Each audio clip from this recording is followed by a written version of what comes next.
పడుకున్నప్పుడు తండ్రి దేవుని ధ్యానించాలి. రేపు ఏం చెయ్యాలి?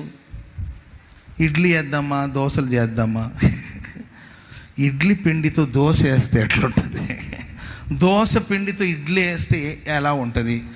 ఏ దోశ వేయాలి, ఎలాంటి దోశ వేయాలి, దానికి ఏ పచ్చడి నూరాలి, ఇవి ఆలోచిస్తూ పడుకునే వాళ్ళు చాలామంది ఉన్నారు.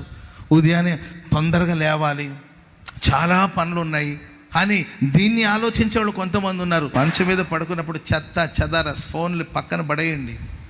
చెత్త చెదార దుప్పటంతా కప్పుకొని, అమ్మా యవనస్తులారా దుప్పటంతా కప్పుకొని, అర్థమైందండి, ఫోన్ కళ్ళ దగ్గర పెట్టుకొని కళ్ళు పోతాయి.